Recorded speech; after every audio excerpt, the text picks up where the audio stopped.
We really have a great series. I think it was important for the Pacers, especially, and the nation to be able to see, man, they can shoot the basketball.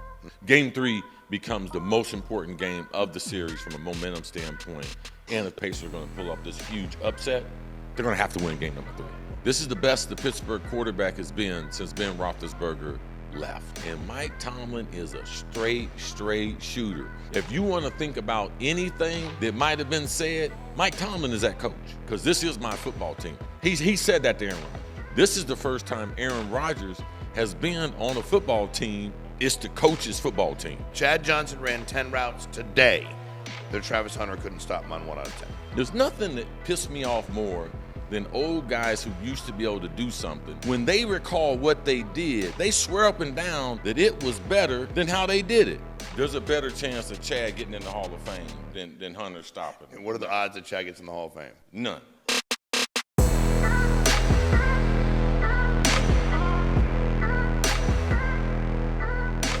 All right, guys, welcome to episode number 54, Fully Loaded. Chris Carter, Shawn, Meaike. How you doing, dude? Good, bro. How are you? I'm doing amazing, man. Hey, so I want to start talking about, before we even get to the NBA and OKC, even the season up, Tom Thibodeau got fired by the Knicks. Mm-hmm.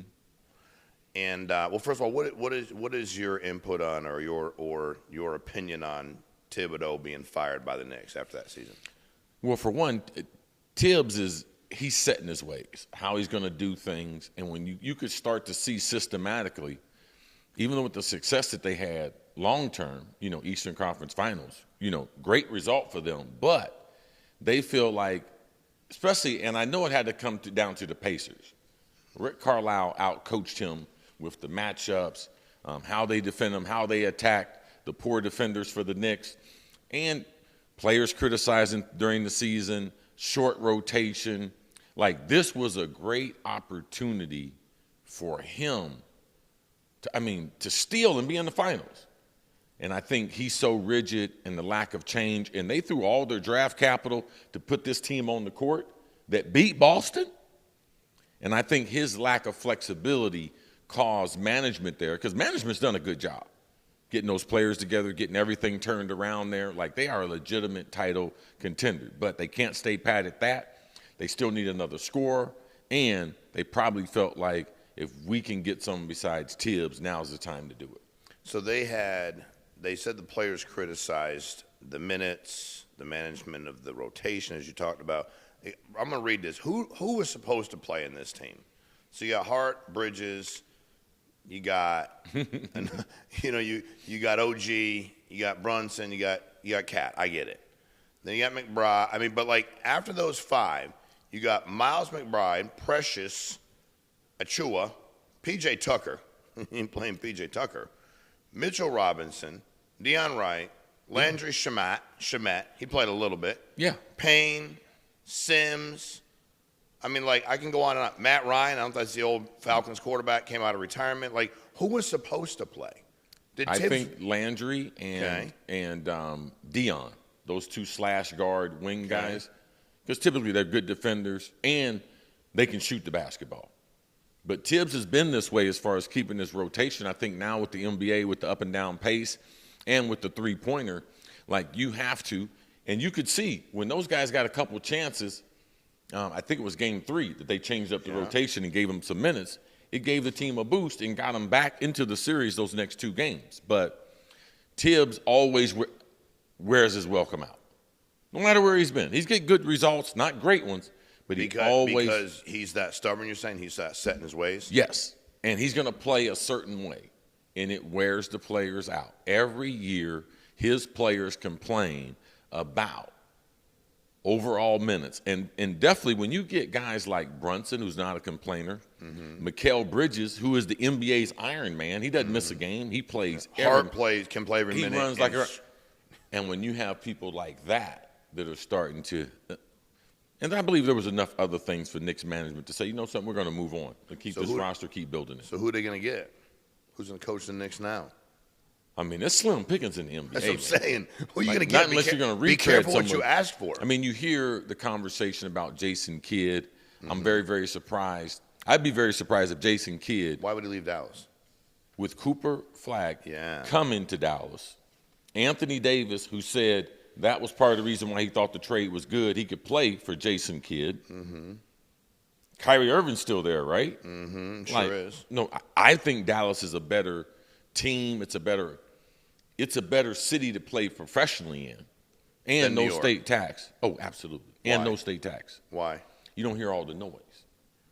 Like, you don't really hear all the noise. And Dallas, for a long, long time, I know they've changed management somewhat, but they've been one of the best-run organizations since Mark Cuban took over in that transition. It's funny because I heard Shaq say that the other day, and then Stephen A. said he didn't like what he said about small market teams. Like Shaq said, with a player max anyway, why would you want to go? Like, who's with social media, everything you can do? Why? It's not like back in the day when y'all were playing. Right. You had to get to a big like. Well, it's going to help your endorsements. It's going to help, but the reach now is a lot further. The game is different. That you can be in smaller-ish markets and still take advantage of it. You can go to OKC and do your thing, go wherever you want, man. Oh, you're the best player in the league, no matter where. You could be in Eskimo. You could be, somewhere. You could be anywhere, bro. We're going to find you when you are that good. But now it doesn't make. Shaq does make a great point. You're making the same amount of dollars. That's his point. If I'm in Dallas, or Texas, or if I'm in Miami, Florida, compared to New York, California, like, man, forget that. And then you have people ask, like, man, I can't believe Shaq's gotten so wealthy. It's like every time he talks about something, he's like, okay, where are the dollars? How do I get paid? How do I maximize my value? What can I get out of it? Like, that's how you make money. Imagine if you just put Shaq's voice into, like, a microphone, and you didn't know it was Shaq. Yeah. Okay, that's good advice. 100%. Yeah, whether it's Shaquille O'Neal or not. Who is that guy? Correct. And then it's like, oh, it's Shaq. And then Shaq 10X it. Mm-hmm. That's why he is who he is. No doubt. Mm-hmm. All right, so the game, they're 1-1. Pacers pulled one out, game one, and they got smacked last night. Mm-hmm. What do you think is going to happen the rest of the series? I mean, we really have a great series. Mm-hmm. I think it was important for the Pacers, especially, and the nation to be able to see, man, they can shoot the basketball. Mm-hmm. Like, when you're shooting close to 50% from three-point range, you are going to give people problems. And we didn't realize what a quality defensive team that they were, because they've always been like, they can score a lot of points, but their defense is atrocious. But since February, they've been one of the best in the league as far as overall record.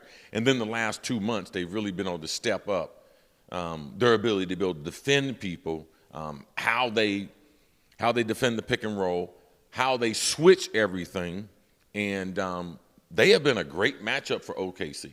I thought OKC, I didn't think they'd blow them out. I predicted OKC in 6 games. But with the Pacers pulling out game number 1 on the home court, man, we are set up for, because on Wednesday night in Indianapolis, I mean, that's going to be electricity. Yeah, it is. The finals in Indiana, I mean, that crowd, I mean, those players, I mean, they will gravitate to that energy.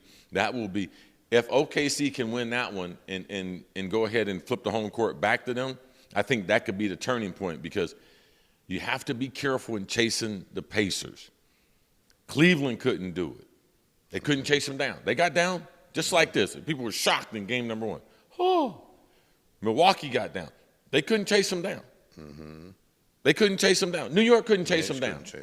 Like, they've been the front runner in all these series, and they're still that way now. They are still in the driver's seat. So game 3 becomes the most important game of the series from a momentum standpoint. And if Pacers are going to pull up this huge upset, they're going to have to win game number 3. Well, and from a coaching standpoint, I heard a lot of people say that if the Pacers win, it'll be because Carlisle outcoached them. Do you think there's that big a disparity in coaches? And I don't think it's that big a disparity. I think that when you look at it, and Vegas has them as such a huge underdog, one of the intangibles and one of the things that we have seen in real time, we have seen Rick Carlisle take an undermanned team in the Dallas Mavericks and beat LeBron James, Dwayne Wade, and Chris Bosh. Mm-hmm. Like, we have seen that. And then we have seen him have less than talent and his teams be competitive. Like, 2 years ago, they won the in-tournament. I mean, they were in the finals of the in-tournament. Like, that was surprising. Like, what are the Pacers doing? Mm-hmm. It's early in the season. Not that big of a deal. I think it was the first year that we had the in-season challenge. And then last year they get to the Eastern Conference Finals. And then now they're in the finals? Like, he has built that into out of nowhere. Like, he has built a collection of players, a style which they're going to play. They give a lot of people problems. They deserve to be in the finals. Well, and a huge underdog. But here's when I knew. Here's when I knew as a gambling man I was in trouble. ESPN said the betting public backing heavy underdog Pacers in the finals. Whenever the public goes one way, it usually goes the other way. So I still believe OKC wins the series, but I do. And listen, and I do like the run Haliburton's been on. That's amazing. I do. The last second shots, the shot in game one, the one from the Knicks that hit the rim and then bounced up, hit the roof, and then came back down, which is fine. That is what it had, And then I was flipping through sports the other day. They were talking about him and Kobe in last second shots, and I think I just struggled that. Well, this is the thing. You can't find any players to compare what he's done. That doesn't make him the same player. Mm-hmm. On this team, it is set up like, okay, you remember the Yankees? They go on their best runs. How they close out the game? Mm-hmm. Rivera. He was the greatest reliever of all time. All that other stuff gets forgotten. The guy closed it out. I mean, Yankees were hitting home runs. They play good defense. Mm-hmm. But the closer, in this situation, it just happens to be in basketball where he has been uber clutch this season during the regular season, and then it also transitioned over to the postseason like we hadn't seen. So you have to give, in real time, him credit because he made those shots. He did. I mean, he made those shots. I think that a lot of times we as fans, before something happens, a big moment, we can pin it on this. Do I like that athlete, him or her? Do I like them? Because that's a good point. That's good. I like Haliburton, but that's a good point. And then that result is like, I'd love to see good things happen for that person. Or like when he's voted the most overrated. I mean, he has rubbed a lot of NBA players. He has rubbed a lot of NBA players the wrong way. Right. And I'm cool with that. Mm-hmm. But he is uber clutch, and he's the most clutch player that we have in the NBA this season. Even though Jalen Brunson got the regular season crown, like, we got to respect that. Mm-hmm. And then now that we're in the postseason, he's on an unbelievable run. And they're not there if he doesn't have this type of run. Mm-hmm. So no doubt about it. He's kept them in this. I never thought about that. You're right, because I do that. I'm watching. I'm like, you're human. I don't know if I like that dude.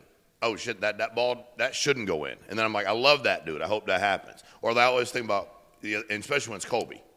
But I was, after that picture, somebody put this meme up, had Kobe tearing his Achilles and stand the game, knocking on free throws, walk himself out the game, like, don't bother me. And then they flipped and showed Paul Pierce back in the day in a wheelchair, Tatum rolling around the ground. And again, never tore my Achilles, never shredded, never hurt it, so I can't tell you. But you're right.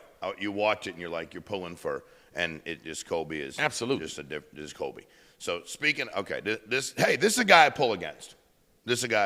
Aaron Rodgers. I pull against Aaron Rodgers. I definitely pull against Aaron Rodgers. He signed a 1-year deal with the Steelers. Mm-hmm. You think that's a good move for the Pittsburgh Steelers? The Pittsburgh Steelers quarterback is better now.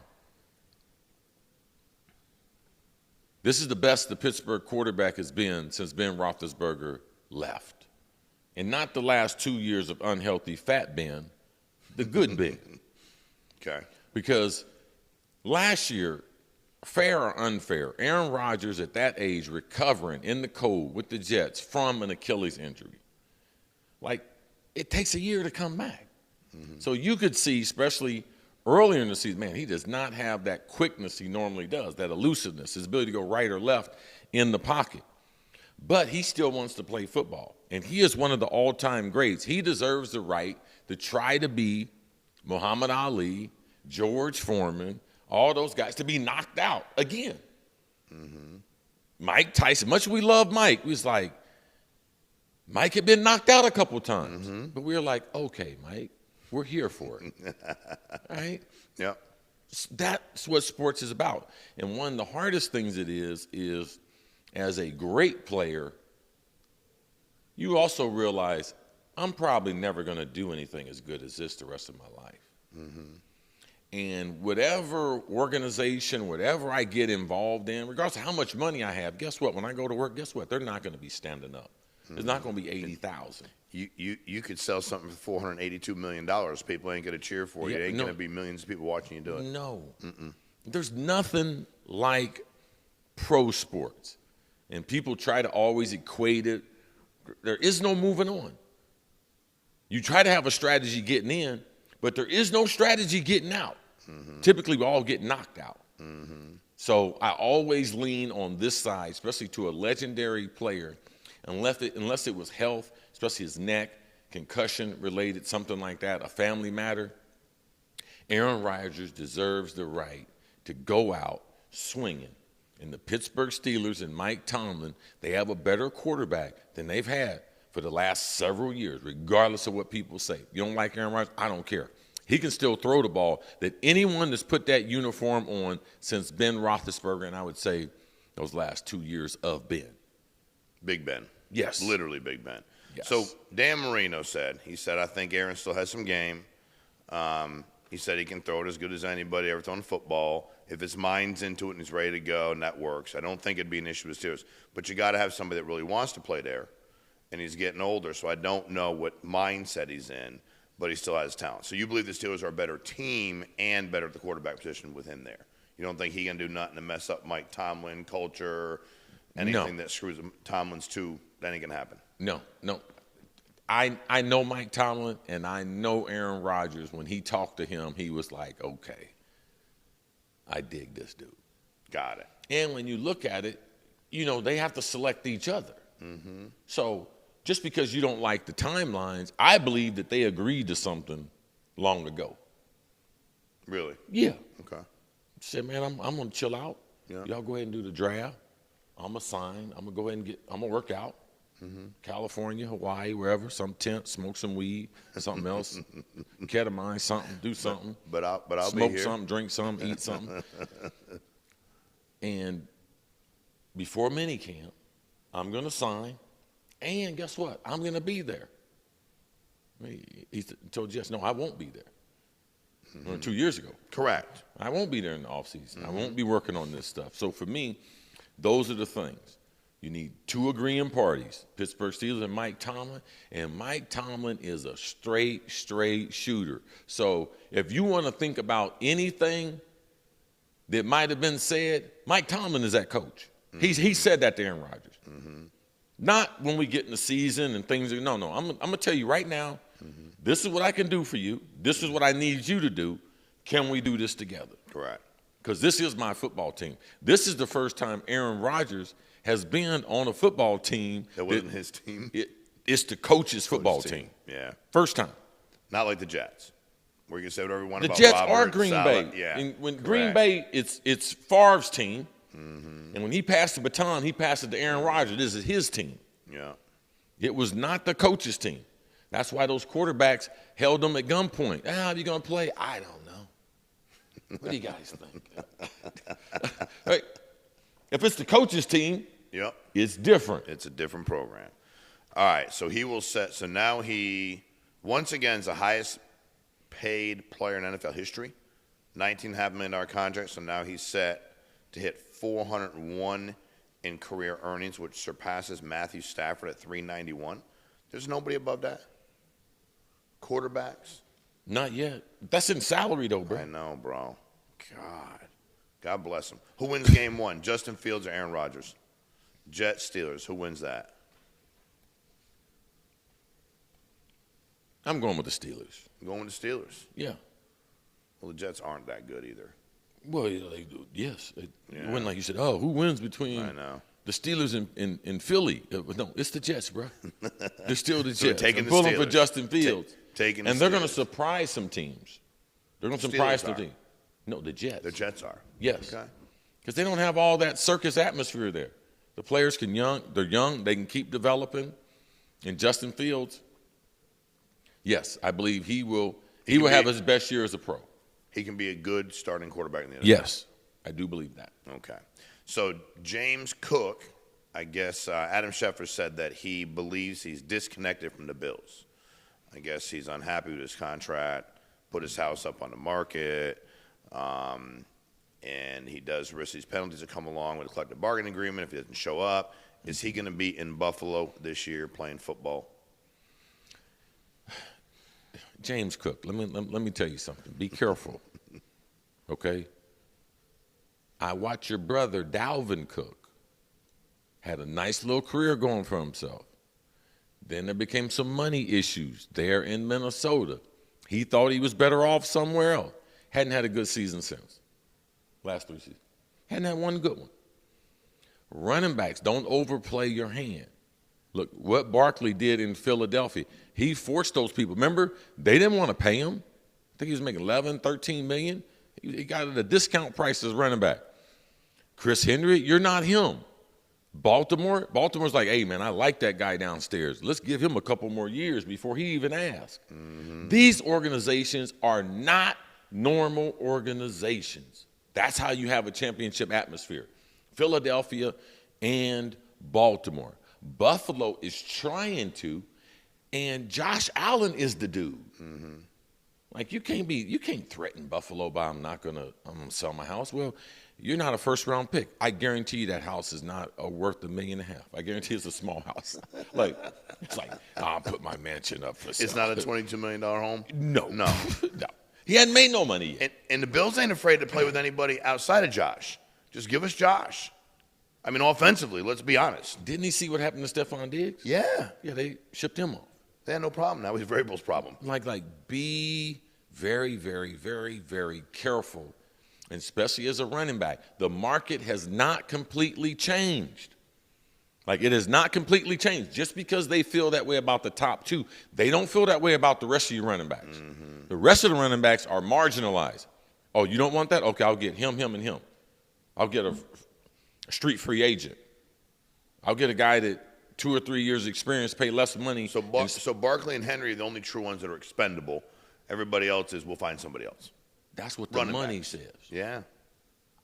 That's what the money says. And you could see now that, okay, we had a couple of running backs drafted fairly high, first and second round. Okay, that's a statement by the team. Cleveland made a statement by drafting Junk in Ohio State. New England made a statement, drafted Henderson, Ohio State. And we know the Raiders, what they getting ready to do. Mm-hmm. I mean, that's what Pete Carroll, what does he do? He runs the ball. Mm-hmm. Chip Kelly, what does he do?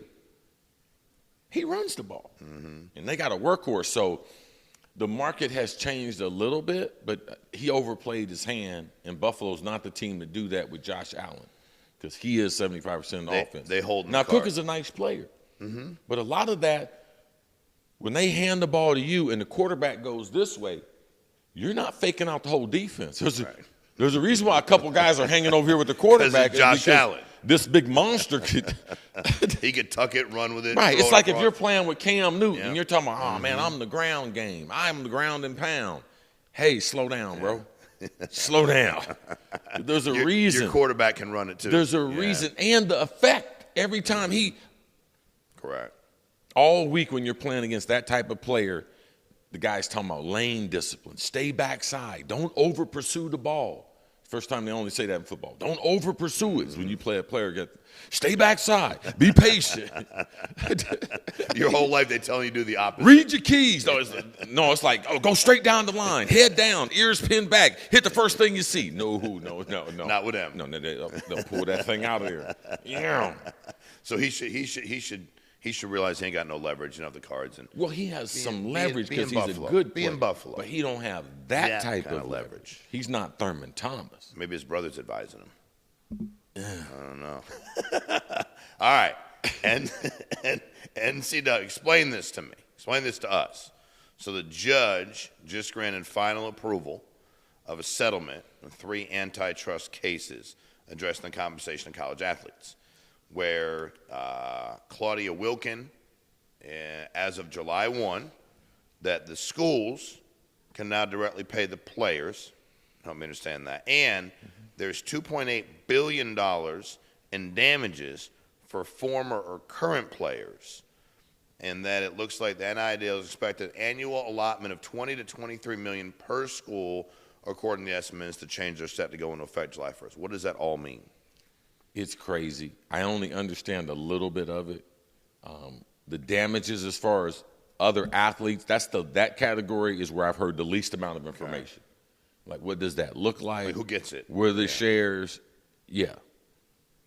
Because I've been seeing a counselor because of the way my college career went. I think that I should be lined up for something. That's the only reason you've been seeing a counselor. Well, that and 100 other things, but it started in college. You had post-traumatic stress, this PTSD, for not getting paid enough in college. I was perfect. Because you got paid in college, I was not perfect, enough. 8 people sleeping in a 4-bedroom. I was perfect sleeping with my brother till I was 12. Like, I was perfect. Till they underpaid you in college. Yes. Is when you got messed up. Yes. Yeah, that's the truth. When that agent gave me that money. There's $2.8 billion in there somewhere, but I think you're outside of 10 years. Right. It's the last 10 years. Not knowing how to manage money. I told the guy next to my to my dormitory when I got the money, I came in and you got to put people on runs. Yeah. So you got a guy that, okay, you're gonna go get the weed. Okay, you go get the alcohol, the beer. Okay, you go to the liquor store. You're 21. Big Ray, Bombay, Bombay. Big Ray. Right. Shout out to Big Ray. And then I went and got my electronics guy, tell him you got to put together the stereo. Mm-hmm. All right, for us to throw this first party. You need money for all that, though. Well, I know you had the money. I had the cash over, so I was pay him. Okay, you go get the weed. Okay, yeah, you go get the drink. You get alcohol. And you stay here, all right, and put all this together. You don't go nowhere. Yeah. Yeah, money changed some things. Yeah, but I'm still seeing a young lady. I'm still under a doctor's care. You probably have a good case for the last 10 years. You have a lot of trauma. I'm a former athlete. You've been in therapy for a so long that part time right there, I don't understand as much. Okay. The biggest changes are, and the saddest one that people aren't going to talk about, 5,000 kids lost their opportunity to play college sports because of the roster limitations. All right, so explain that.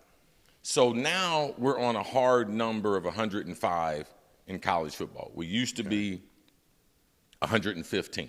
Okay. That means, so you can have 85 people on scholarship, and then the rest of those players, 30 players, they're walk-ons, but they're fill-ins, but those are guys that potentially could earn a scholarship. Their athletic careers continuing. They're part of a unit fraternity as they go through college. The memories they have are amazing. The work ethic that they learn working besides scholarship athletes, superior ability, height, weight, speed, explosion, all that, and what they learn, those are the people we recruit in our businesses, that's going to be gone. So max 105. Max is 105. So if you look at every Division I program, they're cutting at least 10 kids today. Like, I can't do it. It's not, coach, I'm getting better. No. But what's the reason behind that in the lawsuit? I don't know. Like, what is that? How does that help the students, athletes? It hurts overall football. Okay. Because you don't have enough guys to practice. Like, you get so many guys injured. You don't have enough guys to fill in. So we have to really change our whole practice schedule. If football was a donut, and we went through 30 steps to make the donut through the 70s, 80s, 90s, 2000, yes, technology, everything, hydration, all these things have helped. But what they're doing does not help. You cannot do this job with less people.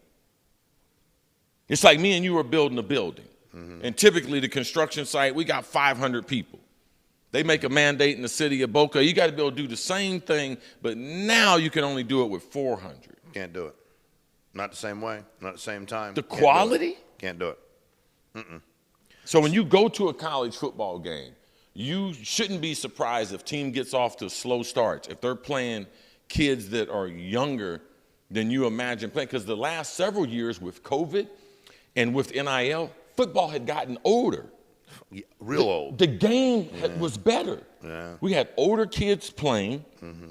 They were in college 6, 7, 8, 9. I mean, dude down in Miami. Like 25, 26 years old. Yeah, there was a dude in Vegas. I think he played with me in college. He's still playing. I mean, so the product did not get better today. Like it really, and they hurt So many kids. It's like all these coaches saying, I love kids, I want to help kids. And all you do is tell them denigrate kids every single day. I'm like, man, you're in the wrong profession. Mm-hmm. Like the people in NCAA did not help football players. They did not help those that are trying to be from a walk-on to a scholarship athlete. Like, man, kids were brokenhearted. Like, we called kids, and kids come into the office and everything. I mean. But I thought they got a reprieve. I thought right now, if they're already playing, they have however many years to not cut down. Yes. We have like true? A 10 – the only way I can really describe it is like a 10-person maybe taxi squad. Like you have 10 players that might fit into that criteria. That's it. This is it, man. Like, so the overall product and how people practice, like people wonder when they watch games, is like, man, these kids can't tackle. No, because you can't practice tackling. Because guess what happens? People get hurt when you practice tackling. When you take people to the ground. Like, and you're only doing it in a couple weeks now anyway, so now what are you going to do with a smaller roster? If you want to get kicked out of a college practice, a pro practice, tackle somebody. They're going to kick you out if you tackle somebody. Yeah, because they have to set an example, and especially from the side. There is no side impact anymore. You can't do that in practice. You have to pull off on them. We tag off on them. Running back from the middle, and I come on the side and I hit him, and I'm done. You are wiped. I'm out of practice. Oh, absolutely. Absolutely. Everywhere. Not only Coach Kitley, FAU, everywhere. I was with Ryan Day, 3 days practicing spring football. Thud, you are not taking people to the ground because of the numbers. Now, I do like the overall revenue sharing because they've been crying that they were broke forever. It's amazing now. They got $20 million. Each school. So you can't have 20. They've been keeping forever. Now we're getting to it. And now we're How getting beautiful is that? I mean, they found this money from somewhere. They've had this money. So now they're giving you $20 million of their profit. Correct. Still without letting you know what their profit is. Mm-hmm. Which they never kicked in when doing that NIL thing. It was all collective. You all raise the money. We'll keep our money until you force us to pay it. Now, they are going to have some type of institutional as far as policing now the NIL, because now you're going to have a real name, image, and likeness compared to But think about how ridiculously subjective that's going to be. Because if I say, hey, guess what? And I was talking to a guy about this the other day. I'm like, dude, on Friday, this guy's marketability may be whatever. Then he goes out and beats Alabama. He goes out and beats Georgia. Yeah. He rushes for 212 yards. Yeah, it's like a stock. It's like a stock. So now what's he worth? And who decides that? Some accounting firm? Right. Decides what the NIL value is? I think it's determined before the season, and I know that I've seen it because I've seen people's evaluation. Williams, the receiver, the freshman, last year, him and our guy at Ohio State, Jeremiah Smith. it just kept going up as the more they played. Oh, more money. Their evaluation just kept going up. But how do you negotiate that? How do you pay someone during the season? And to each business, each individual has a different value, different reach. Yes. I can make an argument that one dude is worth X if it gets me one opportunity to do Y. And then an accounting firm gets to come in and say yes or no. Yes. Yeah, you know what I mean? Like yes. You don't I don't know. It'll be less than a Wild Wild West. It'll be less collectives. Yes. Okay, because that's the one that I still never understood. I'm collective A. You give me the money. I keep 20%, and I give it to the kids. So, you know what I mean? Like, it is what it is. I'm glad there'll be less of that. And I think football's getting 70% of the money. Yeah, of course. So, so if you're the volleyball team, you're the water polo team, don't hold your breath for the money. I think basketball's getting 15%, 70. So 85 then. And the rest of them getting to 15. So the other all sports those are other splitting up to programs, 15. baseball, so everybody's split softball, 15%. Yes. Badminton, tennis, volleyball. I want to see a badminton NIL deal. That's what I want to do. I want to get a badminton. I'm going to sponsor a badminton person. Man, you need to take that badminton and smack them people in the NCAA. Well, hey, maybe they'll overturn that. Who the hell will know? So we'll see. No, this is it. This is it. This is it. This is done deal. This is it. It's what we live with. Yes. And how many dudes along the way have walked on, earned a scholarship spot, played, then ended up playing professionally? It happens. As you watch college football, and I was part of, we did this at FAU last year. and we had a kid who was a walk-on, and his situation at home, he was working himself through college. There's a Subway in the stadium that this kid worked at. Okay. So this kid would be waiting on other guys on the team. Okay. So you got guys coming through in scholarships, paying them. He's back there working now. We go in the weight room on the field. He's doing the same amount of running, same amount of everything. But he loves football that much. He's willing to try to work himself through college to be able to do that. So we did this little skit, and we had prepared like a Subway sandwich, and we were acting as if he was like in a speed eating contest and everything. And when he started eating, there was a piece of paper in there. And the paper was a note to his mom and his dad that he was getting a scholarship. Oh, that's badass. That's badass. So when you look online and you look at social media and everything, in college football, there are no better stories than you see kids going from walk-on to scholarship. The room erupts. And they have the ugliest job. Even when they make a good play on the scout team, especially offensively, guess what the coach says? Run that again. I can't beat that guy twice. Yeah. So guess what's them happening? On the second one, you get smashed. Run the same play again. Yes, smashed. Like those are walk-ons, and you can't. And they get back up and do it again. Oh my and do God. it again and do it again. Yes. And do it again. And that's what a lot of that will be missed because of the roster reduction and the changes to college football. You're right, dude. We got a kid we work with that went to Washington, walked on there. I think it was Sarkisian was there, walked on, ended up earned a spot, earned a scholarship, started his last year at linebacker. You know what I mean? Mom couldn't afford college. Yeah, dude. That sucks. That part definitely sucks. Yes. So, but again, what a surprise they got something else wrong. So I do think it's funny that all of a sudden they have $20 million. I wonder how much money they'd actually have access to these universities, if from a profitability standpoint. But all right, worst to first. Which last place NFL team from last year has the best shot to win their division this year? So I'm gonna give you the options. Giants last year were 3-14. No. 9. No chance. I don't care. Do you want to hear the rest of them? Listen. You don't want to hear the rest of them? Listen. Unless Jesus is in the manger, sitting on their front doorstep. Hey, bruh. Okay. No, listen. Somebody is going to do this, but it will not be the Giants. It will not be the New York Football Giants. Yeah, there's a better chance of me jumping in the aquarium with the Sharks. Really? Yes. Wow, because that's like a 0%. Okay, listen. chance. If the Giants get first place, I put my arm in there. I put my hands in there. Okay. These hands made me all this. I'm putting a hand in there. Okay, and I get to put some of the fish in there they eat. Just drop them in there, and then you put your arm in there. If the Giants, I'm going to put my seconds. I'm putting my hand in the aquarium with the Sharks. Andrew, don't forget this. Okay. Hey, do you know we tape this? We taping it, but I want another confirmation. Yes. Okay. Giants win. You're in there. Now, did you see the Paul Pierce when he said if the Celtics lose, I'm going to walk to work? He said that. I see that. Yeah, in L.A. He had to walk to the Fox studio. He did. Well, I'll tell you what, dude. I would have. Yeah, I would have been a good bet, but no. Paul Giants first place, NFC East. Yeah. Washington, Dallas, Philly. Okay. I stick my hand in the aquarium. Done deal. All in there. Hang out. Yeah. Okay. Hashtag hand in the aquarium. Niners 6-11 last year in the West.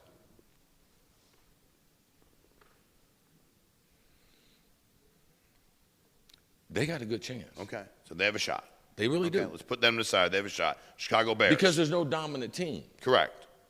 Chicago Bears, NFC North. 5-12 last year.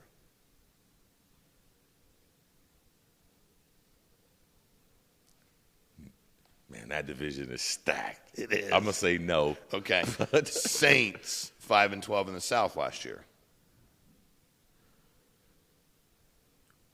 Things like if Baker Mayfield gets hurt, they're the best team. Okay. So they've legitimately, got it. So them and the Niners are in there. Patriots, 4-13 in the East last year. No, they will be above 500 team, and they'll probably double their wins. Okay. Go to 8, but they're not going to win that division. No. Raiders, AFC West. That's a stacked division. 4-13 last year.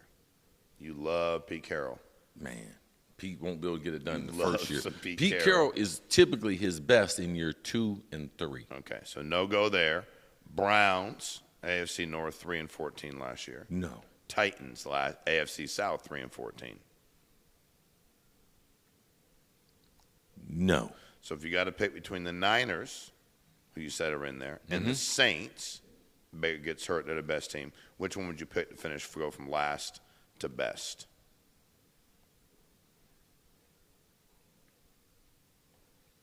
Well, we know why the Niners were last year, right? Injuries. Because he's hurt. Yeah.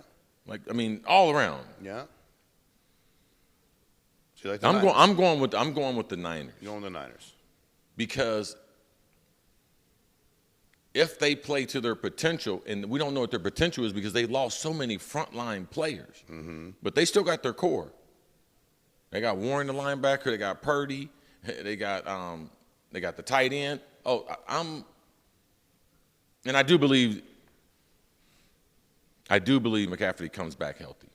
I'm going with the Niners. That's the best shot at going from last. They shouldn't have been in last year, and yes, that's the best bet. All right, Bleacher Report. These are allegedly per the Bleacher Report, because they say stuff like, "How do I know that?" These are the top 10 off-season moves made by the NFL so far. Okay. So I want your opinion on each. Number 10 was the signing of Devontae Adams. Well, all the receivers that play for Sean McVay are successful. Now, this guy has been dominant. So what happens to a dominant receiver? And I really love what I saw with Aaron Rodgers second half of the season. He ran, as far as his movement, a lot better than I thought he'd be moving at this stage. So I think it's important for them. And dude's playing with Matthew Stafford. I think – I don't know if it's a top 10 move, but it's definitely one that's on the radar. Got it. Okay. Yes. Bengals extend Jamar Chase and T. Higgins. I can't believe that's the 9th biggest story. They're paying Chase $40 million. Now we're talking about the Bengals. Now Bengals, they shop down at the Haberdasher. They don't pay. they shop at the thrifty store. They're at Goodwill, and they gave him $40 million. Yeah, they go to the So thrift that should be shop. higher than number 9 for the Cincinnati Bengals. That's history. And Trey Henderson, they are telling him, we're not going to pay you. He's their sack leader and led the NFL in sacks last year. And he showed up like OTAs in some shorts and some slides. He's like, I'll be here, but I ain't doing nothing. You're going to pay the Cincinnati Bengals are going to pay 2 wide receivers and not pay the star defensive end? Are they not going to pay him?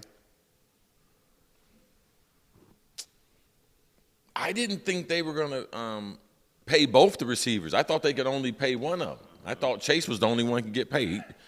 But they went for it. They did. They went for it. So I'm going to go against the grain and say they buckle and they have to give him a little bump. They have to give him a little bump from where he is right now. They can't lose him, right? And if T.J. Watt's going to sign for 40-something million, this guy, you can't have this guy making half of what the top rushers, Myles Garrett and him. You can't. He's a dog, dude. All right, New England's defensive rebuild is number 8. Oh, it's for real. You will see them play. They will be playing a rugged Mike. Okay. Yes. New England's defense is legit. Okay. Yes. Denver Broncos doubled down on defense. Ranked 7 total defense last year, 3rd in scoring defense in the way to postseason. Concerted effort this year to get better. Poached a pair of quality starters from the Niners. Safety Hufanga and Greenlaw, linebacker, using their first pick in 25 to grab a cornerback. Jahdae Barron out of Texas. You believe the Broncos defense is going to be for real, and that's a good story? Yes, and they have to be, given the division, who they playing against. The Chargers, man, they got a kid who can sling it. Kansas City got a kid who can sling it. You have to be on it. But people don't think about Sean Payton and think about defense. But Shawn has always had an underrated defense. And last year, that's what you could see as a young quarterback, a little ball control, good defense. So I do believe their defense will be better even this year. And that kid can play. Yes. Raiders hire head coach Pete Carroll and OC Chip Kelly. Yes. Okay. And the reason why it's that type of move, because it's not only the coaching, it's not only Pete's expertise. They only signed him to a 3-year deal. You know, Pete is old. You know, you can't, hey, Pete, don't. He aged. He is old chronologically, but he don't look old, talk old, move old. Yeah, I guarantee you, though, he got old man type stuff. You know, like if he feel like he got a toot, he can't just freely let it go, because you never know. As you get older, it might be a little splatter in that air now compared to my good friend Bill Parcells said, hey, Cris, when you get over, you never take it for granted.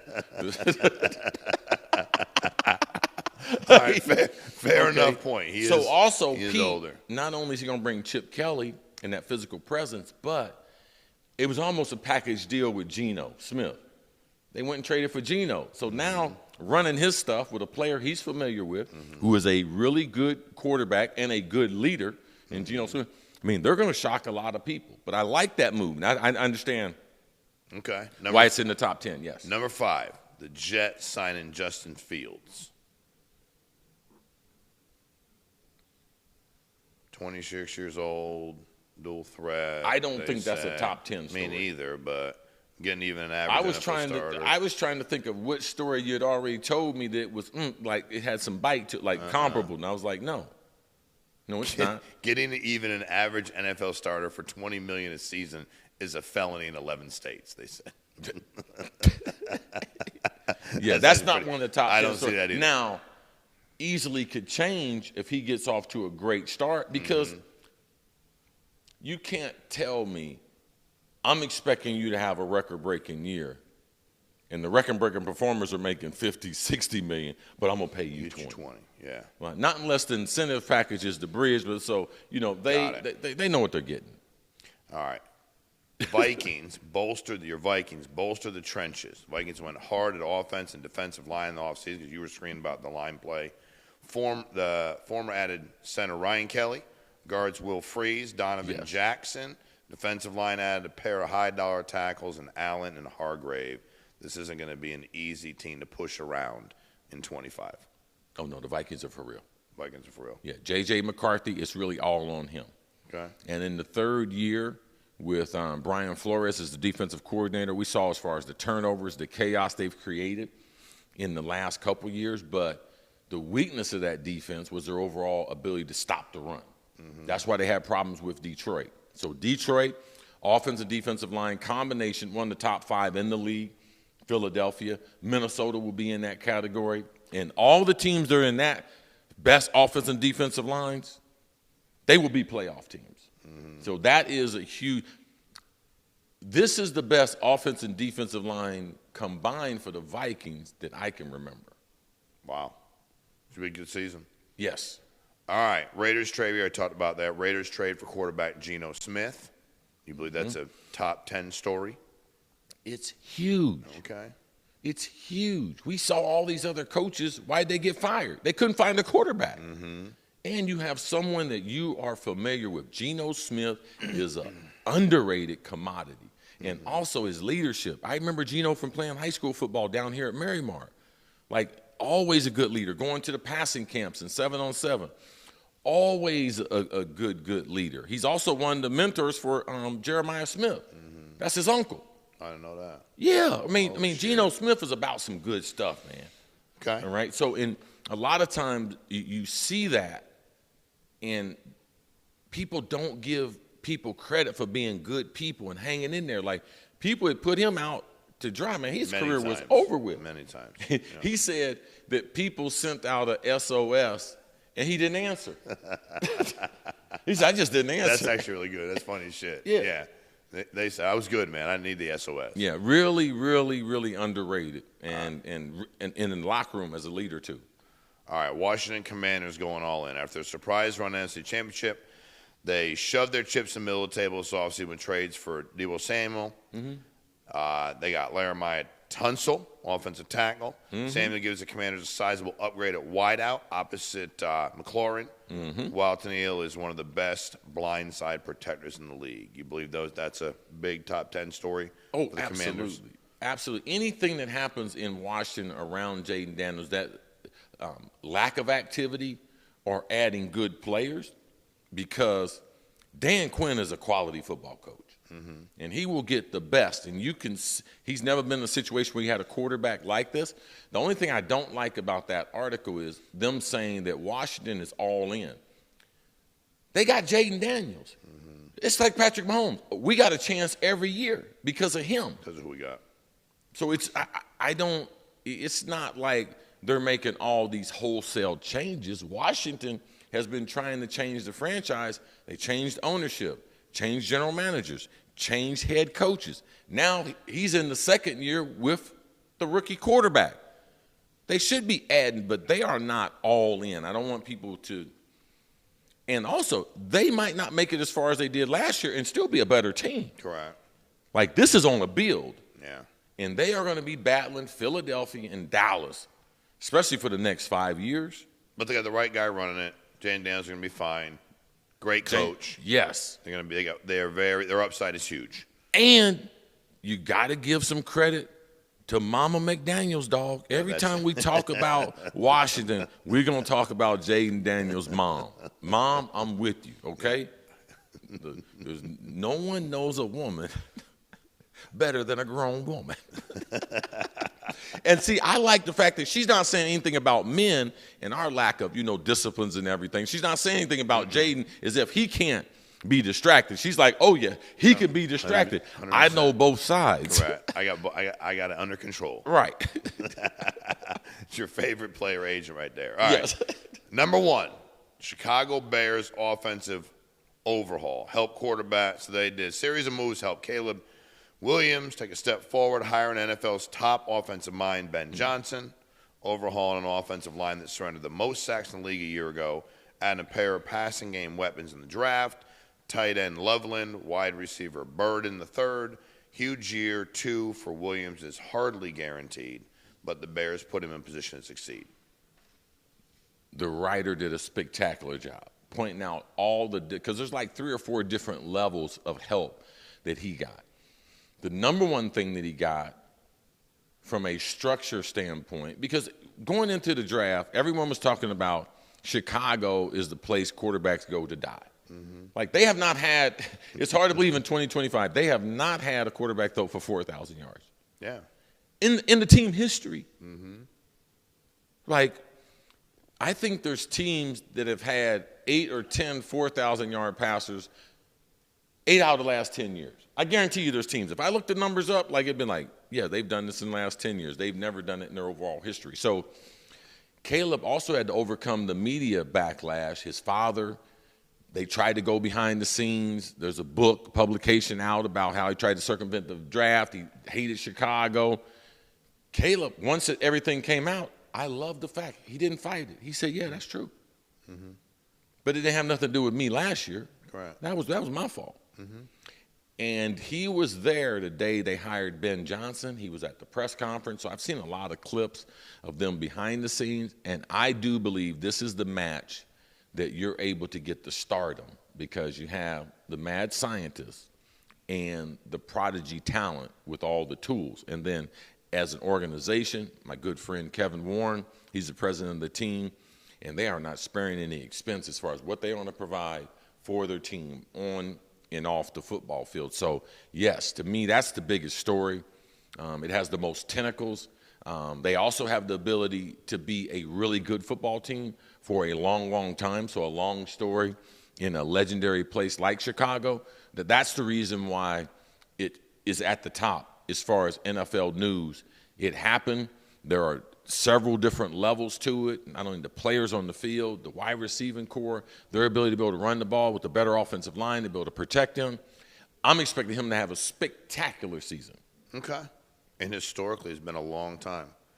A long time, I think, about when the Chicago Bears were relevant, dangerous, nobody wanted to fuck with them, and how bad a run it's been for so long. I mean, I know people, the best teams I remember is the 85 Bears, but I don't remember ever a Bears team that I was afraid of offensively. Yeah? Like, they got this. No, I can't remember. Maybe somebody get in my comments or something. Let me know. They'll tell you what you got wrong. Yeah, I've been watching the Bears. All right, so talk about somebody that was – so I'm actually concerned for this dude after he said this. So Chad Johnson, he was talking to Travis Hunter. Did you see this about his Madden rating? He said he would rate him a 76. Somehow he's a contributor on these ratings for the video game. And Hunter said, I should be higher than that. He said, I'll give you an 85 on one condition. You see this? No, I didn't see it. He said that he could not, you see that?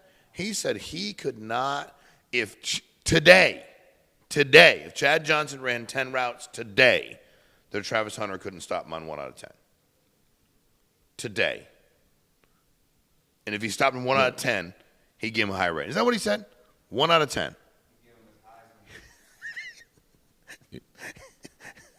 No, he had said he could do it.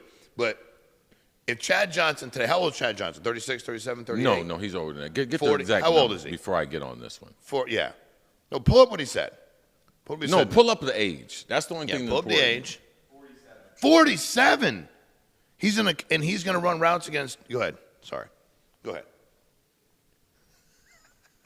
I can go back to points in Chad's career where, and definitely the point he was in New England, you had to go out there and tell him what to do because he couldn't get open to save his life. So I remember times he had an NFL uniform open that he couldn't get open against average guys. Guys that were worse than that weren't near as good as Hunter. There's nothing that pissed me off more than old guys who used to be able to do something, and when they recall what they did, they swear up and down that it was better than how they did it. Look up Chad's stats. How many catches he got? How many touchdowns he got? Look it up. Like, is there any chance that Hunter can't stop him? There's a better chance of Chad getting in the Hall of Fame than Hunter stopping him. And what are the odds that Chad gets in the Hall of Fame? None. None. So that's a better chance. It's none, Yeah. but it's a Andrew, okay. what are Chad's stats? Career stats, total receptions 766, total yards 11,000, touchdowns 67, average is 14.4. What you looking at me for, dude? Like, I almost have twice as many catches, and I definitely have twice as many touchdowns. Yeah. How can that happen? Well, you're a better player. And well, yeah, I know you're a that. much better but player. There's no way that I put myself. Yeah, well, thank you very much. Yeah, I don't think you needed that, but you're a much better player than Chad Johnson. Yeah. But you wouldn't put yourself back on the field, and that's what he's trying to do now. That's his kind of stick. Oh, I'm a challenge James Harrison. Do you see that? Like 8 months ago, he's challenged James Harrison to a MMA fight and everything. James Harrison? Yeah. Somebody might accept that challenge. Yeah, that's a problem. Yeah. Man, James Harrison is legendary badass. No doubt. Okay. Like, now Chad is trying to do this little thing to keep himself in the media and everything, and then now trying to think that he even did that with Deion. Oh, man, Deion, you can't. Man, Deion got 3 toes. That one, yeah, correct. So he's always trying to put himself, even in the basketball court, he's challenging NBA guys. Joe Johnson. Oh, Joe, you can't go up. Like, Chad, stop. Someday somebody's going to call you out on it. Tell you who I liked more after listening to it was Travis He need to Hunter. be drug tested. He must be smoking weed on that nightcap, the glasses on and everything. And it's also probably, it's going to be real good. He need to change his strand or it's something. Be real good. He's hallucinating. But I'll tell you what, you know who I like even more? Hunter. Because Hunter, if I was Travis Hunter at that age, saying those things to me, he was super nice. He was super you could tell he's frustrated. He's playing the game, but he's Chad, playing the game, but he didn't lose his mind. I'd have lost my mind, bro. Right. Like you're almost 50 years old. Almost 50. I could sit down, you start running your route. Let me know when to get up. I'll come get in front of you. Right. All you have 50. to do, see, if I ever do that to someone, tell them to pull up the last 3 games I played with the Dolphins. And I guarantee you, Shawn, you look at that number 80 and say, who is that? But it's also you've been honest about. That was one of the first comments we had in the show when the guy was like, yo, you killed me. You cost me some money. You're like, yeah, and I wasn't the Dolphins. My bad. I'm sorry. I should have caught that ball. Like, my bad. But it's the Dolphins' fault. I'm sitting at home. I've been retired, man. You ain't bothering for nobody. 6 months. You're not bothering anybody. When Eating Wendy's. Look, man, when I retired with the Vikings, I went through the drive-thru, got a triple, Biggie size, everything on it, and they extra called mayonnaise. and messed you up. Yeah, trying to get you to come back. I'm in my house minding my own business. Yeah. And they offered you some money. $1.2 million. You said, okay. All right. I had to. When was the last time you and had how old were you when that happened? 37. And my man at what you say, 47? Yeah. At 47, he's gonna run. He'd be running routes and. Oh yeah, first route I ran got my kidney lacerated. There you go, Hall of Famer. Take that with you. Well, give Hunter his rating, bro. Give Hunter his rating. Come on. All right. So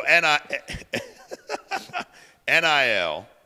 Staying with that. Mm-hmm. So the Texas. Do you follow? Do you see the women's softball championship at all? Yes. Okay. And I'm a big baseball guy, so I do like when you watch softball. And it's always intriguing that girls can pitch every game, like every game. Like you got a doubleheader, I'll pitch a doubleheader. We have 62 games, I'll pitch 62 games. I do this thing underhand, I can do it. It ain't like baseball. And the Glasgow, the coach for Texas Tech, got frustrated because he was like, listen, y'all keep talking about Najee Kennedy's NIL deal. You won't shut up about it. Like every time we play, you go on and on about what she got. Like enough's enough. Then he started banging out some stats. He's like, first of all, like we're Texas Tech. Here's how many nationally televised games we had before she got here. Here's like if you want to start talking about dollars and money, you don't do that every time the kid plays college football. And I'm good for them, but I never hear you go, wait a minute, so and so got $500,000, so and so got $4 million, but here's what he's done. He's like, dude, I'm just tired of it. You know, I'm really tired. It's frustrating every time we come in a press conference, like, but she got $1 million, but she got $1 million. And that was $1 million very well spent, you know. But what's your opinion on that? Because obviously from a softball deal, NIL, that's a huge story. It's sexist. Correct. That's all it is. It's just sexist. That's all it is. It has nothing to do with the sport. It's just about. Whether it's male or female, you mean whatever sport it be, because it's a woman, they can't believe she get $1 million. Yes. And they're pissed off about getting $1 million. Her getting $1 million. They keep talking about it. Man, I have not seen them. It just has to be sexist because we have seen other women take advantage of NIL, especially basketball players. The two twins that they had down in Miami, they make significant money. We saw with NCAA the overall popularity, South Carolina, Iowa, LSU, those girls was making money. Like they've been making money. Why wouldn't we, that someone that has that type of Caitlin Clark, would we have been surprised if she had $1 million in college? No. No. Would we have been talking about that? No. So it has to be sexist and the sport. Like they don't think that someone in that sport could generate the money. Because we saw in women's basketball, I mean, all the games are sold out. I mean, the overall popularity, the social media, the hits, everything. So if they're not saying it's sexist, which has got to be a combination between sexism and the sport of softball, how are they generating? And if she's the greatest softball player there, why wouldn't she? This is the era that she lives in. They went to the national championship. Texas Tech went to, and Texas won. I think they had beaten Oklahoma had won so many years in a row. And yes, but and again, but from a marketing standpoint, if you tell me, Shawn, give us $1 million. And you will be on ESPN this many times, and you'll have this many nationally televised anything. That's a good return on my dollar. And now as we think about it, though, I think the coach is a little off in saying in football, because if you watch, especially in the last 12 months, if you watch a college football telecast, you hear about NIL. And you hear the guys' numbers, you hear the teams. Ohio State spent $20 million every telecast. Do they do it about the individual players, though? And talk about this guy got this got this, and this guy got this? No, because you have more of them. Yeah, you know. She's probably the only one that's getting paid. I mean, we had Archie Manning as a backup making a couple $1 million in Texas. People weren't saying too much about that. To me, that's a bigger story than her making $1 million in softball and being the best player. Crazy. All right, before we get to the comments, as a former professional athlete, I want your response to this comment. So the Red Sox got a rookie pitcher, Hunter Dobbins, who's getting ready to have his first career start against the Yankees. And they asked him about playing for the Yankees. And he's a rookie. And he said, if the Yankees were the last team to give me a contract, I would retire. Then they talk about Aaron Judge getting up and hitting the ball over the fence, which he does almost all the time. He's hitting almost 400. He's the best player in baseball. What are your thoughts on you're a rookie? They talked to you about you're with Minnesota. They're like, yo, you're playing Green Bay, you're playing the Bears, you're playing. I'd retire for I'd play for them as a rookie. What do you think about him talking about that? He sounds like a child. Correct. Like, this is business, son. Yeah. Like, if you're selling insurance, guess what you do? You take your lantern and you go down the street. Okay? Yeah. Like, don't be an idiot. Don't be a fool. Don't be so small-minded. This is a lifetime, man. Like, when people Google search you, you want them not to be that's what you said? Oh, yeah. And guess what? Even the rest of Red Sox fans, they think you're an idiot. Correct.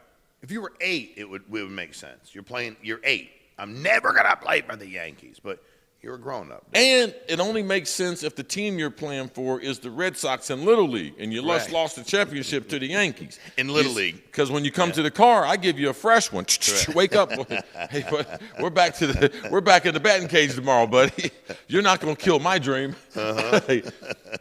It's just naive. It's really immature. And as the breadwinner of his family, he's just not being responsible. Mm-hmm.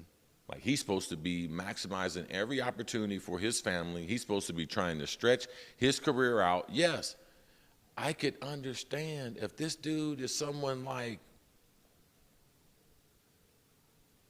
Wade Boggs, Cal Ripken. Wade Boggs not playing for the Yankees. Yeah. Hello. I was going. Sorry. I'm just like Roger Clemens. yeah, Like, because all these, guess what? At the end, they had a choice to make. And if you're really good, guess who will pay you the most? Your motherfucking rival. So, guess who will pay you the most? So you're telling me he'll go play for the Diamondbacks? Yeah, but not the Yankees. I'll get blessed to go play in Arizona to win 30, 40, 50 games a year. Yeah, or in a career. You could have a 2-year career. They won 40 games. Like, Well, dude, it's mind-boggling. even if I'm the president yeah. of the Red Sox, when I see the clip, because all the clip, you think it's immature. And I send a message Yeah. to make sure, listen, you don't need to think that way to be a great player. And you shouldn't be talking out loud because you say stupid shit. Yeah, matter of We're fact. going to ban you from talking out loud for a while. Yeah, I'm going to start censoring you. I'm going to put you on a pitch count, okay? Word count. You got 20 You're words allowed a to week. make 9 You got 20, words in and your all press of them conference. in private. Well, here's the opposite of that. There's Paul Skenes, 23 years old, who again this weekend threw 7 2/3 innings, gave up 1 run, but got no decision because the Pirates, even though they're getting a little bit better, they just suck. Mm-hmm. But he is 4-6 this season in his sophomore season. His ERA is 1.88, which is second only behind the Mets. Senga, 1 point, if I'm pronouncing that right, 1.59. And he just goes on to talk about we're getting better. Now they're right now 26-40, and allegedly they're playing a little bit better recently. But here's a dude that got drafted. If the Bears are or were a place to go to kill court, I mean, he went to the damn Pirates, and he's an absolute. And they're talking about even getting rid of him. Supposedly, they're trying to build something and do something around him. That's the exact opposite of this kid from the Red Sox should call Skenes and figure out how to handle him. He ain't Skenes, but that kind of talent is mind-boggling. So, and you don't control who your family is, and you don't control which team you play for. Mm-hmm. There's a few players through despite history. people try. There's a few players in history that they had a little power, and they exalted those things. Eli Manning, John Elway, some others. But there's only a handful of people that have been successful with that. Yeah. There's a lot of people that tried it and failed miserably. But let me tell you where there's a lot of. There's a lot of great players that have played on bad teams and bad organizations. Mm-hmm. And it will marginalize your career.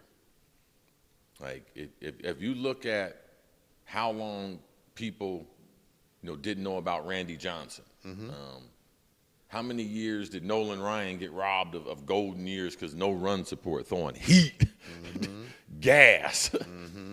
And that's all a part of pro sports. It's not fair. The opportunity of your lifetime, based on the drafting and everything, the better you are, the probability you plan on a bad team is high because that's the system of drafting. Correct.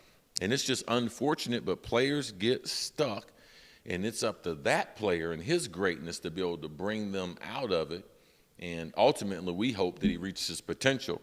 And we know that typically that potential's got to be reached somewhere else. So an organization is going to do all those things to bring it out. But it's a crime every time he goes out because dude, he's a different animal. He is awesome. I watched him in the College World Series live. He's a different animal. He looks like the Kentucky Derby on Saturday, the 3-year-olds running against the 2-year-olds from the Oaks on Friday. That's what he looks like when he stands on the mound. Not even close. And impressively, he's still 4-6 with second best ERA. Impressively bad for the Pirates. You got to score some runs, bro. Score some runs. Let's score some runs. So, like, how you doing? My arm hurts. You know what helped me? If y'all would score some runs. How you doing? They'd be like, how you doing? I'd be like, my arm hurts. They'd be like, what do you think? My buddy said. I'd be like, how about you all get a fucking hit? How about you score some runs? Right. Hey, would you mind not scoring some runs? Can we actually score 2 or 3 runs today? Please, for the love of God. But let the ball hit you in the face when you're batting. I don't give a shit what you do. Get on base and score because you're really good at not scoring. If it was like Geno, you'd be unbelievable. No runs, no picks, no numbers. Advice by Shawn. Advice by me. Take a ball to the face. Take a ball. Hey, to help you got to get on base. Whatever you got to do. If you can't hit, do something. I'm sure what you do. All right. Comments. David Parks, 4835. Now, this is slowly becoming one of the better segments of the show. Okay. I agree. Remember early on you said you like this too much. Yeah. And I'm like, I do like this too much. But it has become what it is. Let the people speak. I've let them speak, exactly. And be willing to talk to them and read out what they say and have a discussion about it, if it warrants it. David Parks, 4835. 2025, Russell Wilson greater than Aaron Rodgers. You agree or disagree? Greater. I trust Aaron Rodgers more than Russell Wilson. And Russell, I don't know if you guys realize he was height challenged coming into the league. The linemen haven't gotten any. So his intermediate passing over the middle of the field, it's not great. Like, he does not throw over the middle of the field an awful lot. All right? He doesn't have the throwing tools Aaron Rodgers has. So, no. And I don't think Aaron Rodgers is a great leader. I don't think Russell Wilson with that old fake stuff he does is a great leader either. I think guys see through that old stuff, that old shucks and all that stuff. Like, they see through that, you're saying? It ain't real. Yeah. Okay. Yeah. Okay. But only cool thing Russell's really done, because he's not that cool, he's at the Knicks game with shades on. Like, listen, man, if you're inside, especially at a sporting event, indoors, and it's night, and you got shades on, there's only 2 things. You're either blind, or there's something wrong with your eyes, or you're an asshole. Dude, that's all. I've heard that forever. Like, that's my old guy told me that a long time ago. That's exactly right. You're blind or you're an asshole. Yeah. Like an NFL and he's quarterback. Not blind. He ain't blind. Like an NFL quarterback. Like, I can understand some of these other positions and stuff like that, but the CEO of the team is not going to be like, but okay. Yeah, you do you, bro. All right, Boogie B200. He did get a lot cooler when he got remarried. Well, he got a little cooler. No, he got way cooler. Because you can't be no fool and do that. Boogie B200. Chris Carter is great. Corey Tillman, X, D9DH. Chris, I'm sorry. The foul calls are the top reason the flow of the game is off. Stop making excuses for the NBA. It's not going to get any better until they let them play, and we can see who should really win these games. I don't know what we talk about the playoffs and them letting them play. No, they are letting them play in the playoffs. Which I like. You like that, right? Yes. Okay, and that allows us to watch them compete and be physical and let a better team win. You didn't say you wanted more fouls called. Absolutely not. Oh, okay. All right. We love playoff basketball. We love It's been so much better than the regular season. We don't know. Optimus 2G. The Knicks have more depth than this bald-headed guy thinks. Bro, but Wait. Who? What do you mean, who? I'm sorry. Well, the problem is the coach refuses to use it. The only reason he started to use it was out of desperation. Who do they got? I told you the 2 players, Shawn and 2, that Dion. makes 7. Yes. Okay, so who else they got? I know. I'm defending the ball head guy. I know you are. The ball head guy's right. I'm just saying, if you can make something out of that, you and P.J. Tucker go win a championship, bro. I'm just telling you that I think Tibbs, whether he wears out his welcome or not, he was doing what he could do. He wants to win. Yeah. As They did make up that roster, though. They made up that roster. I get it. So, I mean, it's what you got. TNJMS. Cris Carter, one of the best wide receivers I've ever seen. That 15-1 Minnesota Viking team that lost in OT in division finals was the most entertaining team I've ever watched. Them and the undefeated Patriots that lost in the final play of the Giants in the Super Bowl. My 2 favorite seasons and teams to watch. Thank you. Very interesting insight. You like heartbreak. Yeah, it was not your favorite game to be part of, but yeah. No. Yeah. Harry Acorns. Okay. I want Cris Carter's opinion on everything. For real. It's quickly becoming my favorite show. I like his takes, and I loved seeing him play. Keep this going, please. Well, we're not going to stop. So Thank you, Mr. Acorn. Mr. Acorns. We got you. Yeah, I like that, though. He ain't messing around. Harry Acorns. You don't mess with a guy named Harry Acorns. All right. Ken the golfer. All right. Same here, bro. Genuinely, honestly comes across. Cornell Butler, 34-7. I've been watching this since under 1K subscribers. Okay. But this is the best sports podcast in my opinion. You're OG then. Yeah, you're getting better, man. You're getting better, ball head guy. Let's go. I'm getting better. Let's I'm go. doing the best I can. All right. Jake Montajo, 3272. Any show on ESPN, FS1, Legacy Media basically is compromised. They rarely give you the truth. They always pander to their base. Shows like this, especially one with a former player who isn't afraid to give his take, is where you get the real. Tired of those clowns who glaze for the sheeple. That said, he keeps going. That said, JT in that peanut butter skin. I can't read the rest of it. I can't. In them heavy. I can't. Wow. Go ahead. Man. Go ahead. Comment. You try to read the rest of it. Go ahead. Comment. Respond to that comment. No, I enjoy talking about sports. Sports has been my whole life.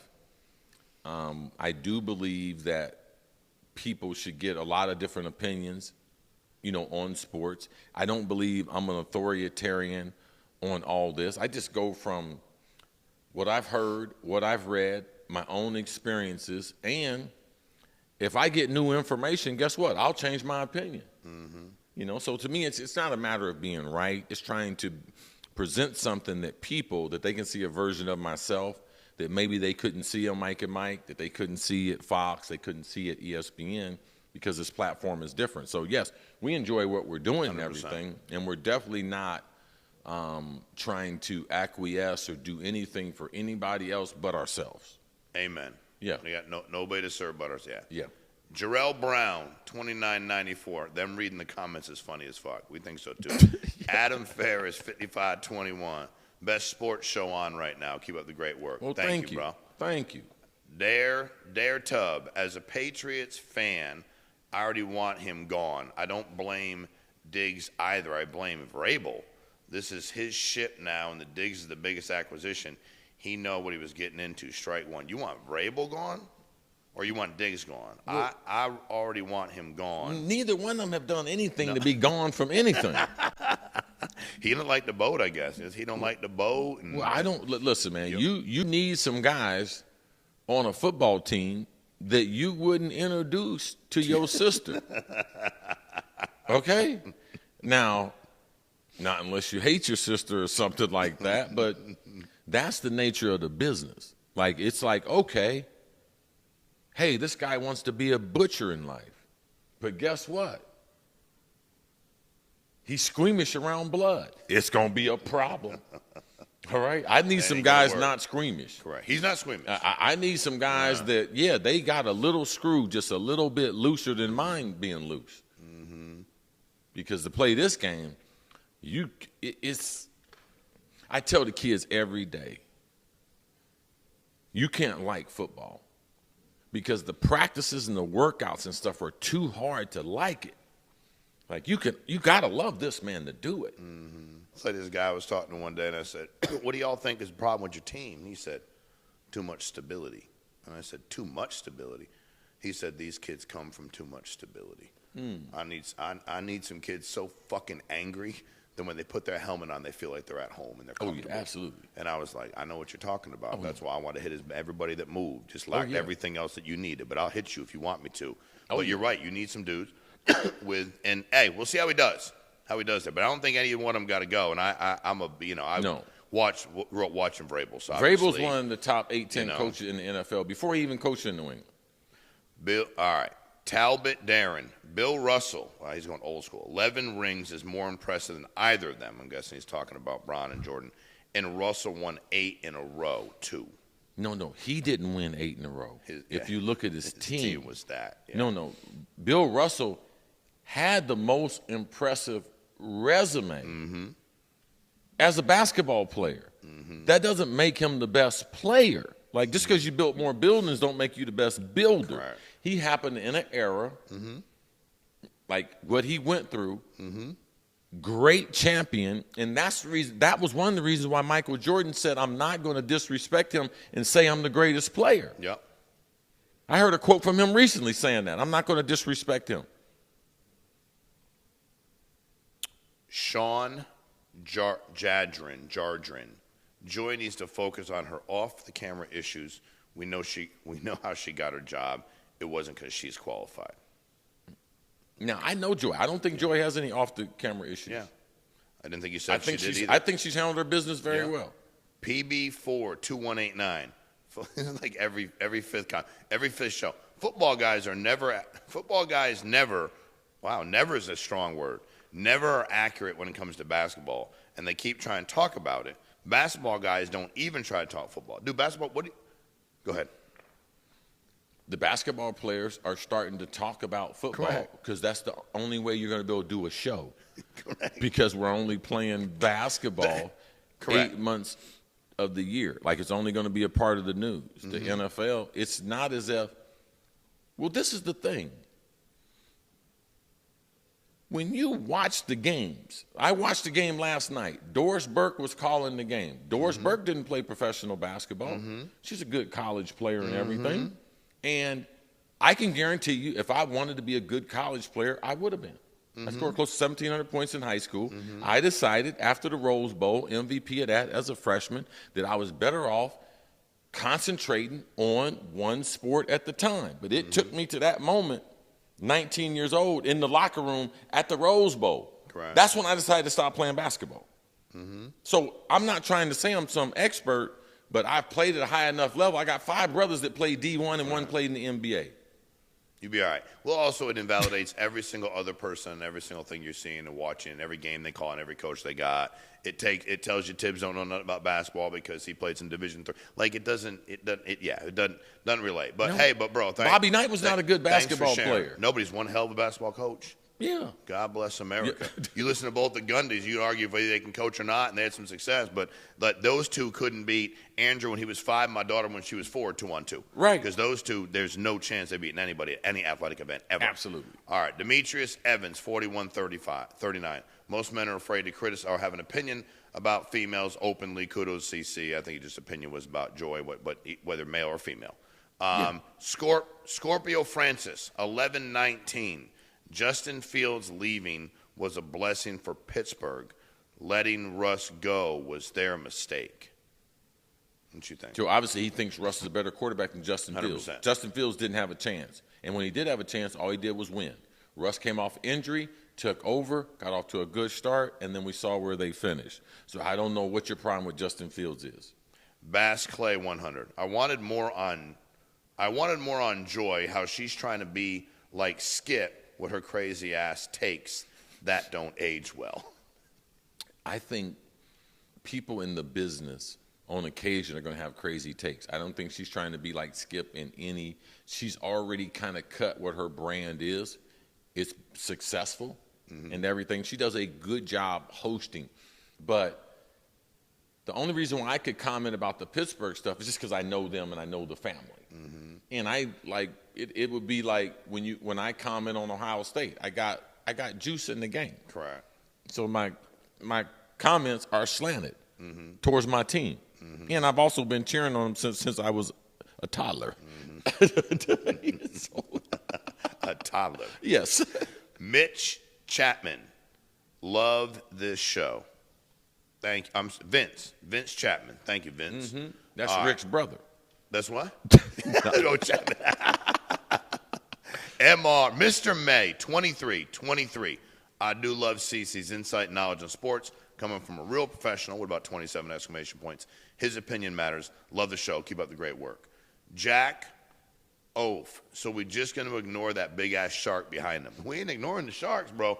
They're there, and Cris is going to put his hand in there. And then now we got a wager on for the season. If the Giants in there, he said he's going to get in the entire tank and If the swim. Giants what? If the Giants go from last to first. If they win their division. If they win their division. Yes. You're going to be in the shark tank. Yes. Okay. Full body, swimming around in there, scuba gear. We clean it.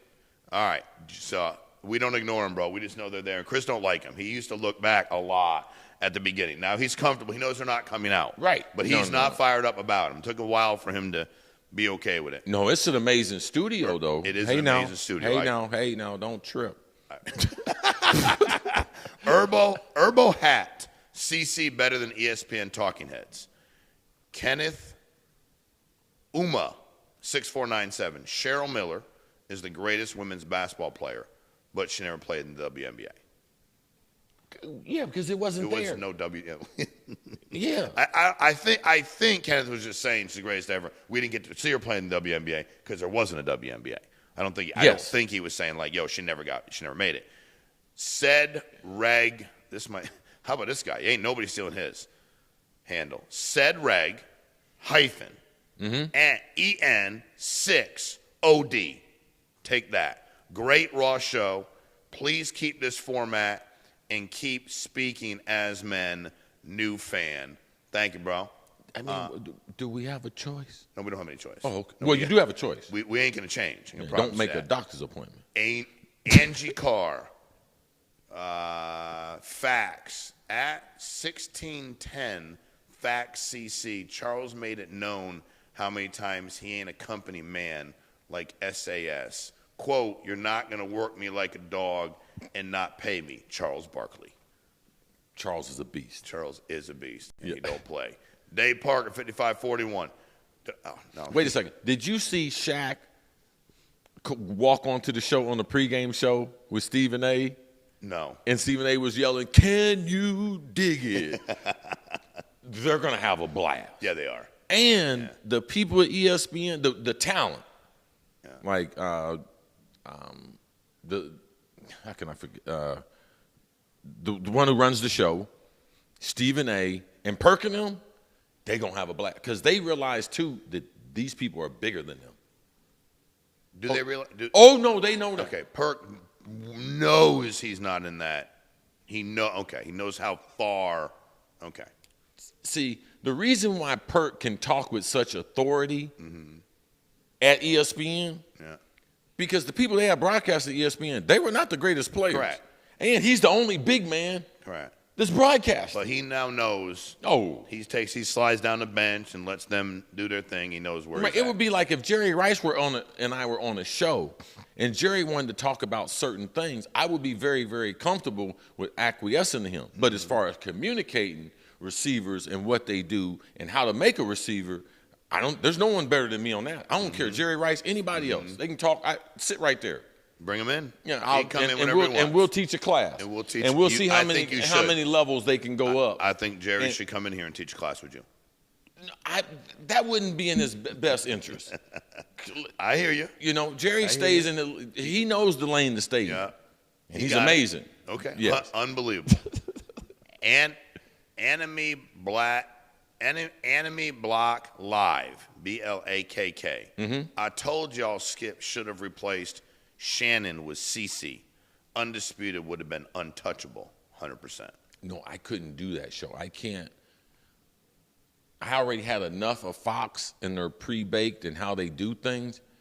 I can never sign off on, okay, here's the sheet. You're getting ready to take this point, and he's getting ready to take that one, and he's getting ready to win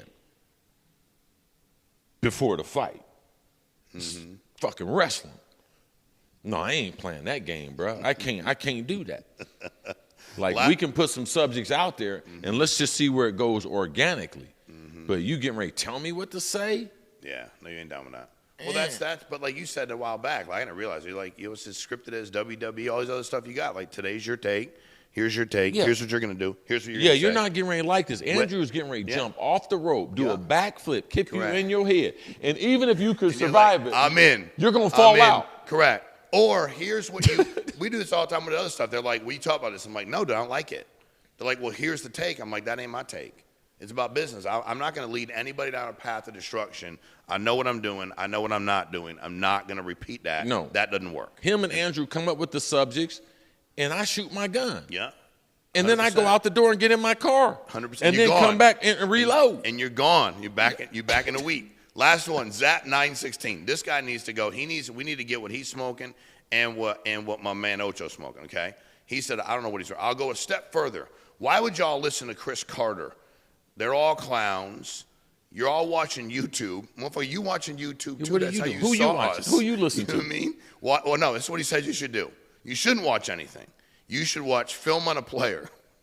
You should watch their local reporters or reports, then make your own judgment. The talking heads. Do you think the local reporter for the Vikings knows more than me? Dude, you're not supposed to watch anything. He's watching YouTube, but you're not supposed to watch YouTube. You're supposed to get access to player film. I guess call the teams, they'll send it over to you. Yeah. You don't even know any idea what you're looking at. You're going to watch some raw footage. Who's going to teach you how to watch film? I don't know. Because somebody taught me how to watch He film. ain't there yet, bro. You just Okay, saying no get the problem. film. Then you're going to go to Channel 31 and Okeechobee, and you're going to watch the local reporter, sports dude at night, you know what I mean, like with the mustard on the shirt, the tie on, and he's like, hey, today, Okeechobee High School won 31 to 14. Yeah, I really don't know what local happened. news is the worst news in the United States. And he said, but then he just went on to everything's bad, all sports news is bad, everything's fake. Hey, Zapped, I'm praying for you. Man. Bro, I'm just praying for you. I love you. I ain't mad at you. Kuna Matata, man. But I am praying for you, bro. I am. These ones we got. So hey, that's it. I'm gonna end on that one. We had 20. We love that part though. We love y'all. We appreciate, especially my man saying I was in early and now I'm still rolling. Come on, man. Cris Carter, Shawn, Subscribe, Meaike, bro. fully loaded. Subscribe, Put like, comments share. in. Please put it. He love him. He hated. Hey, early on he was busting my ass. Like, you like this part so much. No. Now you love him. Because love him. this is the radio call. If I could call in. Yeah. Like if we had a call in at the Yeah. end, okay, such and such is going to call in. Yeah. That's what this is. We're just reading the comment. 100%. Let you roll. So, but we do appreciate you. Share it, please. Other people that need to comment. Other people need to laugh, smile, enjoy their day. Yo, who's that ballhead dude outside, man? There's another dude. Somebody just walked outside. Yo, he dives. He's a diver. Oh. He goes diving down and cleans everything down below the jet skis and the boats. Okay, He swims with real sharks. Down there, he got no problem. He swim. If I told him to sit in here, we threw the shrimp and fish in here and swim around here for it because it's big enough. He's small. He's short, dude. He'd do it. He's different. But he's a screw loose kind of guy. Okay. Somebody's got to get in All the right. water with the sharks and clean the shit up. You need that guy. I love it. Because other people are like, I'm not doing that. No, I love it. No, you just ain't going to do it. No, I just happened to see a ballhead guy looking over my shoulder, and I was. You good, bro. I got your back over here. Andrew got the front door. You safe, bro. We ain't letting that happen to you. Hey, thank you guys. We'll see y'all next week. Same time, same place.